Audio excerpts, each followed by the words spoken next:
झांसी की रानी लक्ष्मीबाई जी का जीवन शैली कैसा था।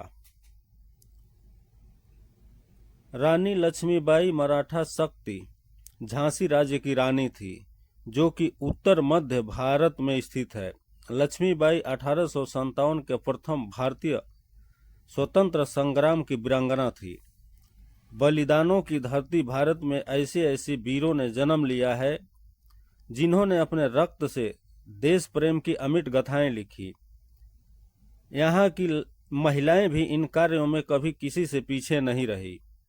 उन्हीं में से एक का नाम है झांसी की रानी लक्ष्मीबाई। उन्होंने मात्र 23 वर्ष की आयु में ब्रिटिश साम्राज्य की सेना से संग्राम किया और रण क्षेत्र में वीर गति प्राप्त की। जीते जी अंग्रेज को अपनी झांसी पर कब्जा नहीं करने दिया। उन्होंने न केवल भारत की बल्कि विश्व की महिलाओं को गौरवान्वित किया। उनका जीवन स्वयं में वीरोचित गुणों से भरपूर, अमर देशभक्ति और बलिदान की एक अनुपम गाथा है। रानी लक्ष्मीबाई अत्यंत दयालु भी थी। एक दिन जब कुल देवी महालक्ष्मी की पूजा करके लौट रही थी, कुछ निर्धन लोगों ने उन्हें घेर लिया। उन्हें देखकर महारानी का हृदय द्रवित हो उठा। उन्होंने नगर में घोषणा करवा दी कि एक निश्चित दिन गरीबों में वस्त्र आदि का वितरण कराया जाए। रानी लक्ष्मीबाई का जन्म 19 नवंबर 1835 को काशी के पुण्य और पवित्र क्षेत्र अस्सी घाट के भदैनी नामक नगर में हुआ था, जिसे अब वाराणसी के नाम से जाना जाता है। उसके बचपन का नाम मणिकर्णिका तथा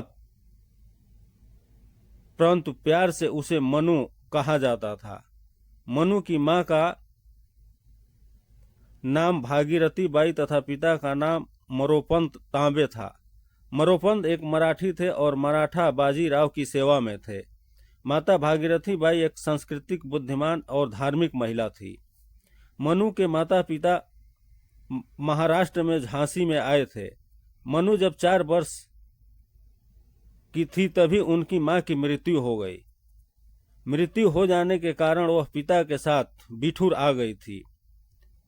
चूंकि घर में मनु की देखभाल के लिए कोई नहीं था, इसलिए पिता मनु को अपने साथ बाजीराव के दरबार में ले गए, जहां चंचल एवं सुंदर मनु ने सबका मन मोह लिया। लोग उसे प्यार से छबीली कहकर बुलाने लगे। मनु अपनी शिक्षा बाजीराव के यहाँ पूरी की, क्योंकि पेशवा बाजीराव के बच्चों को पढ़ाने के लिए शिक्षक आते थे। मनु भी उन्हीं बच्चों के साथ पढ़ने लगी। 7 साल की उम्र में ही लक्ष्मीबाई ने घुड़सवारी सीखी, साथ ही तलवार चलाने में, धनु विद्या में निष्णात हुई। बालकों से भी अधिक सामर्थ्य दिखाया। बचपन में लक्ष्मीबाई ने अपने पिता के कुछ पौराणिक वीरगाथाएं सुनी। वीरों के लक्षणों और उदात्त गुणों को उसने अपने हृदय में संजोया। इस प्रकार मनु अपले में ही अस्त्र शस्त्र चलाने में परंपरागत हो गई। अस्त्र शस्त्र चलाना एवं घुड़सवारी करना मनु के प्रिय खेल थे। मई 1842 में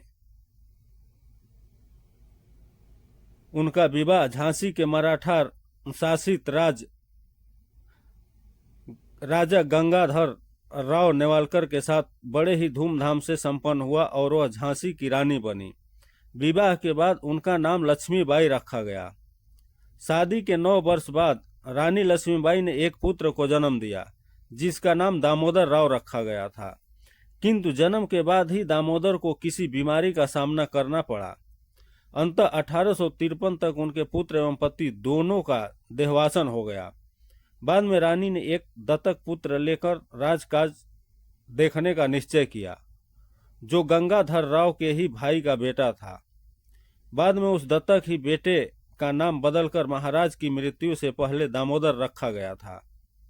लेकिन ब्रिटिश राजा को यह मंजूर नहीं था, इसलिए दामोदर के खिलाफ मुकदमा दायर करा दिया। तत्पश्चात ब्रिटिश अधिकारियों ने राज्य का खजाना जब्त कर लिया और उनके पति के कर्ज को रानी के सालाना खर्च से काटने का फरमान जारी कर दिया। इसके परिणाम स्वरूप रानी को झांसी का किला छोड़कर झांसी के रानी महल में जाना पड़ा।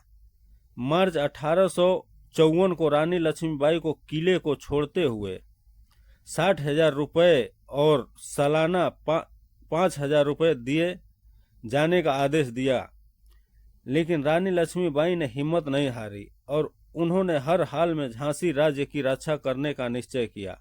ब्रिटिश अधिकारी अधिकतर उन्हें झांसी की रानी कहकर ही बुलाते थे। उस समय भारत के बड़े भूभाग पर अंग्रेजों का राज था। वे झांसी को अपने अधीन करना चाहते थे। उन्हें यह एक उपयुक्त अवसर लगा। उन्हें लगा रानी लक्ष्मीबाई स्त्री है और हमारा प्रतिरोध नहीं करेगी।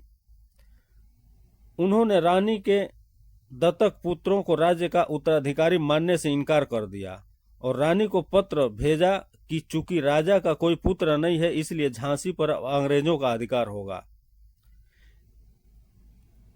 क्योंकि उस समय ब्रिटिश साम्राज्य का नियम था कि शासन पर उत्तराधिकारी तभी होगा जब तक राजा का स्वयं का पुत्र नहीं होगा। यदि पुत्र न हो तो उसका राज्य ईस्ट इंडिया कंपनी में मिल जाएगा। रानी यह सुनकर क्रोध से भर उठी। रानी लक्ष्मीबाई के ये कैसे सहन कर सकती थी। कुछ घोषणा की कि मैं अपनी झांसी नहीं दूंगी। ये बात फिरंगियों को नहीं पचा। परिणाम स्वरूप 1858 में अंग्रेजों ने झांसी पर आक्रमण कर दिया। रानी ने भी युद्ध की पूरी तैयारी की। किले की प्राचीर पर तोपें रखवाई। रानी ने अपने महल के सोने एवं चांदी के सामान तोप के गोले बनाने के लिए दे दिए। रानी के किले की प्राचीर पर जो तोपें थीं उनमें कड़क बिजली, भवानी शंकर, धन गर्जन एवं नालदार तोपें प्रमुख थी। रानी के कुशल एवं विश्वसनीय तोपची थे गौस खां तथा खुदा बख्श। रानी ने किले की मजबूत किलाबंदी की। रानी के कौशल को देखकर अंग्रेज सेनापति सर हुरोज भी चकित रह गया। अंग्रेज के किलों को घेरकर चारों ओर आक्रमण किया। अंग्रेज 8 दिन तक किले पर गोले बरसाते रहे, परंतु किला न जीत सके। रानी एवं उनकी प्रज्ञा ने प्रतिज्ञा कर ली कि अंतिम सांस तक किले की रक्षा करेंगे।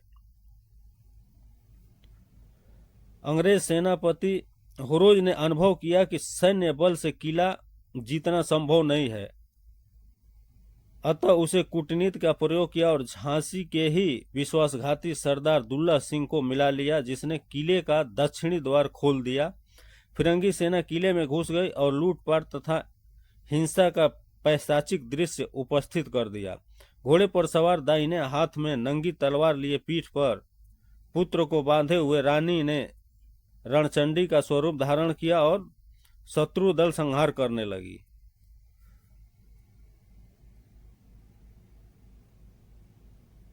रानी के वीर सैनिक भी शत्रुओं पर टूट पड़े। जब भवानी और हर हर महादेव के उद्घोष से रणभूमि गूंज उठी, किंतु झांसी की सेना अंग्रेज की तुलना में छोटी थी। रानी अंग्रेजों से घिर गई। कुछ विश्वास पात्रों की सलाह पर रानी कल्पी की ओर बढ़ चली। दुर्भाग्य से एक गोली रानी के पैर में लगी और उनकी गति कुछ धीमी हुई। अंग्रेज सैनिक उनके समीप आ गए। रानी ने अपना घोड़ा दौड़ाया, पर दुर्भाग्य से रास्ते में एक नाला आ गया। घोड़ा नाला पार न कर सका, तभी अंग्रेज घुड़सवार वहीं आ गए। एक ने पीछे से रानी के सिर पर प्रहार किया, जिससे रानी पूरी तरह से घायल हो गई।